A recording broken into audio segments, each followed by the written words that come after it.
न जाने कौन होगा दरवाजे पर, कोई मनचाहा मेहमान, कोई रास्ता भूला मुसाफिर, कोई पड़ोसी। मगर ये एक बिल्कुल मुख्तलिफ दस्तक की कहानी है। ये सिर्फ दस्तक नहीं होती बल्कि मौत के फरिश्ते की आहट होती है। कैसी हो सकती है मौत के फरिश्ते की आहट? उफ, डरावनी, भयानक, इंतहाई जानलेवा। और सबसे बड़ा सितम यह कि मौत की आहट तो सुनाई दे जाए मगर ये ना मालूम हो कि ये आवाज किसके लिए है। कौन खिंचा चला जाएगा इस खूनी पुकार पर, ना चाहते हुए भी। इस सरसब्ज हुसैन गांव के लोग हमेशा से ही अपने रूटीन के बड़े पाबंद हैं। रात को अंधेरा होते ही गहरी नींद सो जाते हैं और सुबह सूरज की पहली किरण के साथ बेदार हो जाते हैं। सारा दिन खेतों और बागात में सख्त मेहनत करने की वजह से नींद भी बड़ी गहरी और मीठी आती है। हाँ, मगर साल में एक रात, एक अंधेरी, सर्द, भयानक रात जरूर आती है जब एक एक करके गांव के लोगों की आंख खिल जाती है और वो खौफ से कांपने लगते हैं। रगों में उतर जाने वाला खौफ।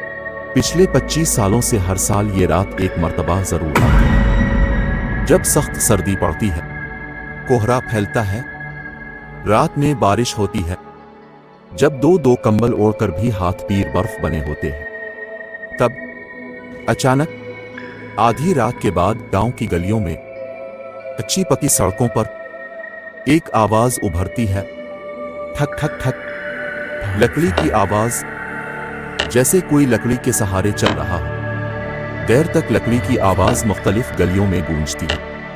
आहिस्ता आहिस्ता, रफ्ता रफ्ता लकड़ी की आवाज इतनी तेज हो जाती है कि कान फाड़ने लगती है। इसकी हौलनाक धमक से गहरी नींद सोए गांव के लोग जागने लगते हैं और थर थर कांपने लगते हैं, सर्दी से नहीं, खौफ से। और फिर एक घर के दरवाजे पर दस्तक होती है, बार बार, ठक ठक। शायद इसी लकड़ी से फिर एक आवाज गूंजती है, एक बूढ़ी, मकरू, कांपती हुई आवाज। भूख लग रही है, खाना दो।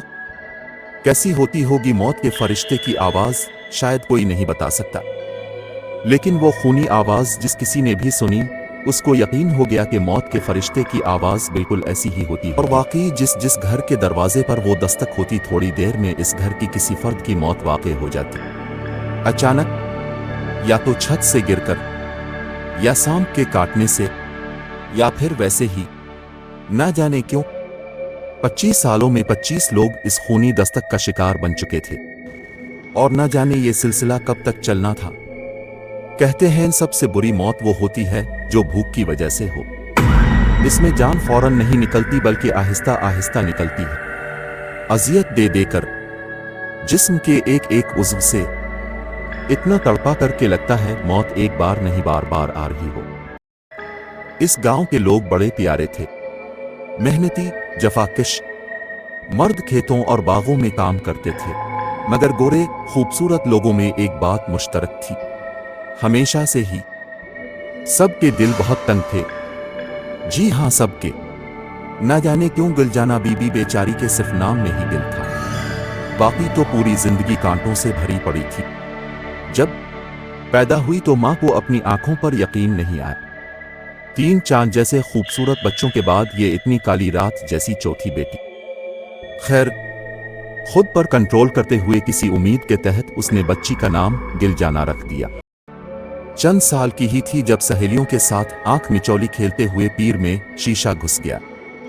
इतना गहरा जख्म लगा कि सालों गुजर गए मगर जख्म ना भरा। चंद घरेलू टोटकों के बाद घर वालों ने मायूस होकर उसके हाल पर छोड़ दिया। गिलजाना को चलने के लिए लकड़ी का सहारा लेना पड़ा। खट खट खट की आवाज गिलजाना की आमद का ऐलान बन जाती। काली, बदशक्ल एक पीर से माजूर गिलजाना, कई महीनों से पड़ती सख्त सर्दी आज तो सख्त तरीन हो गई थी। नूर खान ने सारा दिन सेब के बाग में मजदूरी की। घर लूटते हुए इसकी जेब में मजदूरी के थोड़े पैसे और हाथ में सेबों से भरा थैला था। काम करते हुए तो सर्दी का एहसास इतना नहीं था, मगर अब तो रास्ता काटना दुश्वार लग रहा था। शाम का अंधेरा गहरा हो रहा था, हर तरफ सर्दी का मखसूस सन्नाटा फैला हुआ था। इस कदर धुंध थी कि चंद कदमों के पार देखना भी मुश्किल हो रहा था। खैर, ये रास्ते इसके इतने जाने पहचाने थे कि वो आंखें बंद करके भी घर पहुंच सकता था। इसको सख्त हैरत हुई। तुम कौन हो? रास्ते में सड़क के बीचों बीच कोई घुटनों में सर दिए बैठा था। कोई बच्चे ने आहिस्ता आहिस्ता सर उठाया। फूल जैसा चेहरा, सेब की तरह लाल गाल और वीरान आंखें। वो चंद लम्हे अपनी वीरान आंखों से नूर खान को घूरता रहा। फिर इसके मुंह से बड़ी मुश्किल से अटक कर चंद अल्फाज निकले। भूख लगी है, खाना दो। नूर खान ने बेसाख्ता अपने सेबों से भरे थैले को छुआ। नहीं। दूसरे ही लम्हे इसने इरादा बदल लिया। अगर कल काम पर ना जा सका तो बच्चे फल ही खा लेंगे। उसने जल्दी से थैला पीछे कर लिया। कहीं और से मांगू। बच्चे को मुफ्त मशवरा देते हुए वो अपने रास्ते पर चल दिया। न जाने क्या वक्त था, मगर आधी रात गुजर चुकी थी।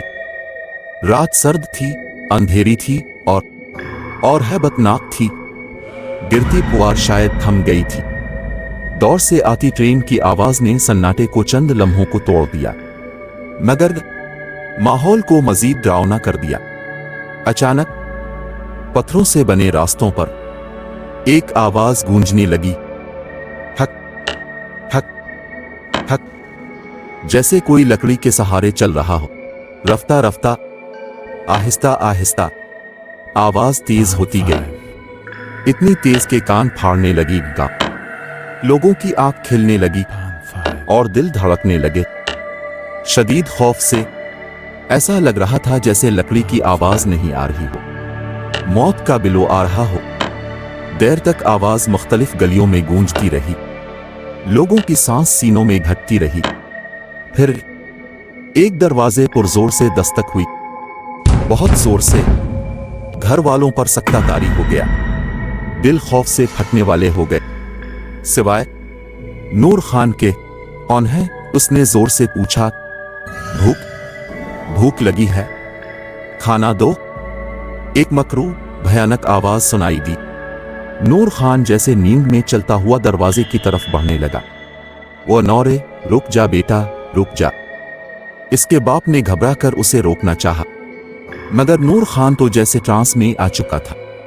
वो झूमता झामता अपने बिस्तर से निकलकर दरवाजे पर पहुंच चुका था और अपने घर वालों की चीखों पुकार से बेनियाज दरवाजा खोल चुका था।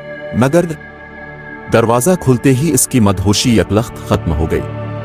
वो पागलों की तरह चीखने लगा, पलटकर वापस घर में जाने लगा, मगर शदीद ठोकर खाकर गिर पड़ा। सहन में पड़ी ईंटों से इसके माथे पर इतनी तेज चोट लगी कि खून का फवारा उबलने लगा। दरवाजे पर खड़ी मखलूक ने इत्मीनान से ये सारा नजारा देखा और फिर वापस मुड़ गई। ठक ठक ठक, इसकी लकड़ी की आवाज आहिस्ता आहिस्ता बिल्कुल मदहम हो गई।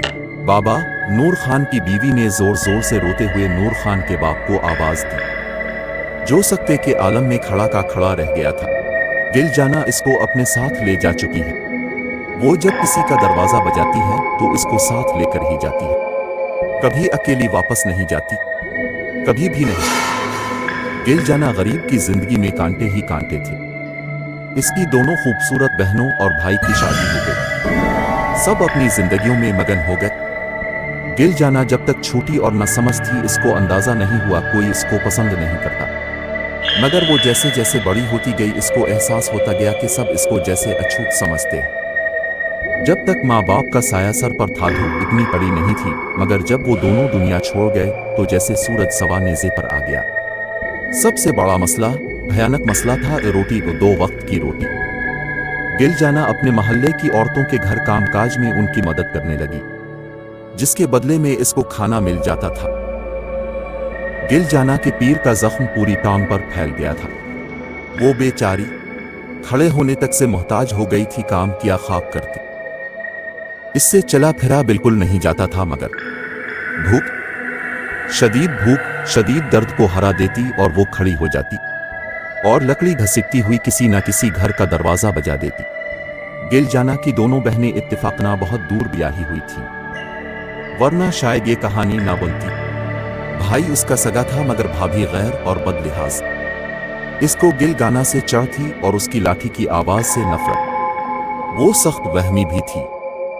اس کو خوف آتا تھا کہ کہیں اس کی پھول جیسی بچیوں پر ان کی منحوس پھوپھی کا سایہ نہ پڑ جائے۔